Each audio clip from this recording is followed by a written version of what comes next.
જોડે ખાવાની મજા આવી જાય. બનાવવામાં ખૂબ જ ઇઝી છે અને ઝટપટ બની જાય તેવો સોજીનો નાસ્તો બનીને તૈયાર થઈ ગયો. જય શ્રી કૃષ્ણ, રાધે રાધે, જય દ્વારકાધીશ, હર હર મહાદેવ. મિત્રો, સ્વાગત છે તમારું મારા નવા બ્લોગમાં. મિત્રો, તમે બધાને ગુડ મોર્નિંગ ને કેમ છો? અમે બધા મજામાં. બધા મજામાં રહ્યો, દ્વારકાધીશ બધાને સાથે સરળ રાખે ને મસ્ત રાખે. તો મિત્રો, ચેનલ પર ના હોય તો સબસ્ક્રાઈબ કરજો, વિડીયો સારો લાગે તો લાઈક શેર કોમેન્ટ કરજો. તો ચાલો સરસ મજાનો ગરમા ગરમ નાસ્તો બનાવી દઈએ સોજીનો. તો બને રહેજો વિડીયોમાં. વિડીયો સારો લાગે તો લાઈક શેર કોમેન્ટ કરજો. રવો છે, બટાકાઓ બાફી કાઢ્યો છે અને એને છીણી કાઢ્યો છે. તો આજે સોજીનો આપણે નાસ્તો બનાવીએ.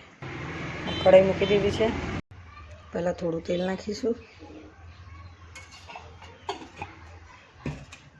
હવે 1 ચમચી જેટલું જીરું નાખીશું.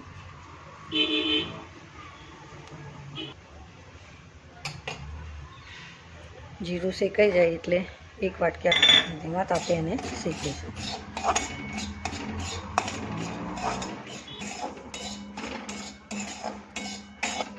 બે જ અડધી વાટકી જેવું આપણે પાણી નાખીશું, થોડું થોડું.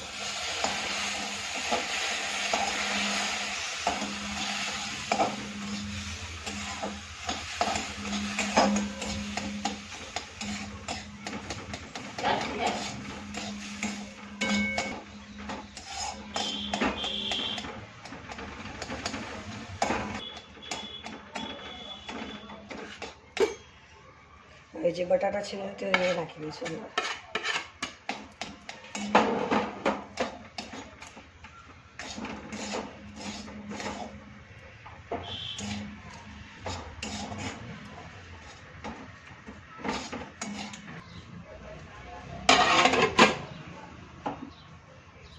તો મિત્રો, જે સોજી હતી એ તેલમાં અને થોડુંક એ કરીને એને હવે થોડું ગુંદી કાઢું.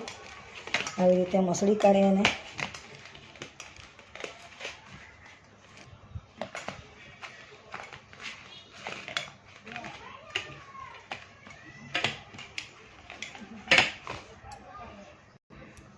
તો જો લોટ થઈ ગયો એનો તૈયાર. હવે થોડુંક હાથમાં તેલ લઈશું.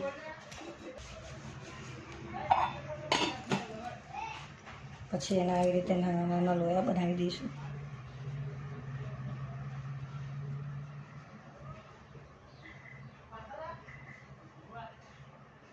અને નાની આંગળીથી આપણે એને આવી રીતે કરીશું.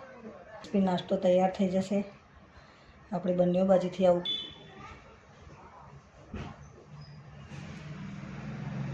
મૂકી દીધી છે મેં અને એમાં તેલ ગરમ કરવા મૂકી દીધું છે કઢાઈમાં. થોડું તેલ ગરમ થાય એટલે આપણે જે બનાવ્યા છે બાઉ તે આપણે તરી લઈએ. આજે સોજીનો મસ્ત ગરમા ગરમ નાસ્તો બનીને તૈયાર થઈ જશે. મિત્રો, તેલ ગરમ થઈ ગયું છે. હવે આપણે એક એક નાખી દઈશું અંદર.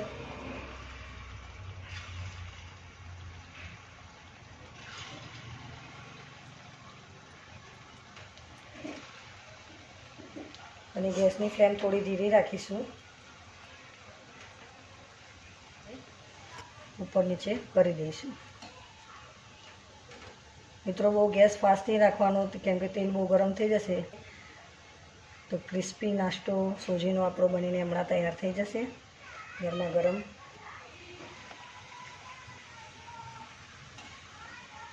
તો જોઈ શકો છો મિત્રો, એનો કલર ચેન્જ થઈ ગયો.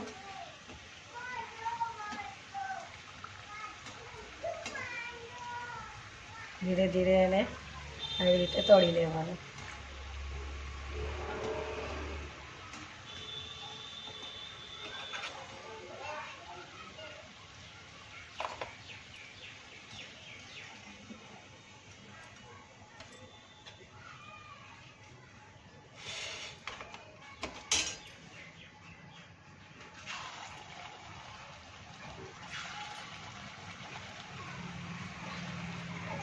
તો મિત્રો, તમે જોઈ શકો છો અને અવાજ સાંભળો કેવો આવે છે.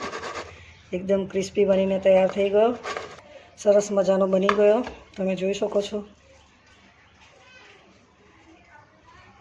જોયું? એકદમ સોફ્ટ. તો સોજીનો નાસ્તો બનીને તૈયાર થઈ ગયો, જોઈ લો મિત્રો. હવે થોડો અંદર આપણે ગરમ મસાલો નાખીશું સ્વાદ માટે, એટલે ટેસ્ટફુલ આવી જાય એનો. થોડું શું લાલ મરચું નાખીશું અને આવી રીતે જોઈ લો સરસ મજાનો નાસ્તો બનીને તૈયાર થઈ ગયો. તો મિત્રો જો સરસ મજાનો સોજીનો નાસ્તો ગરમા ગરમ બનીને તૈયાર થઈ ગયો, તમે જોઈ શકો છો મસ્ત. તો વિડીયો સારો લાગે તો લાઇક કરજો, શેર કરજો અને ચેનલ પર નવા તો સબસ્ક્રાઈબ કરવાનું ભૂલતા નહીં. તો ગરમા ગરમ સોજીનો નાસ્તો બનીને તૈયાર થઈ ગયો. તો ઉપરથી મેં થોડોક ગરમ મસાલો અને થોડુંક લાલ મરચું નાખ્યું અને આ ઉપરથી સંચર મીઠું નાખી દઈશું એટલે ઓર પણ ટેસ્ટ આવી જશે એનો. ચટણી જોડે અને સોસ જોડે ખાવાની મજા આવી જાય. બનાવવામાં ખૂબ જ ઇઝી છે અને ઝટપટ બની જાય તેવો સોજીનો નાસ્તો બનીને તૈયાર થઈ ગયો.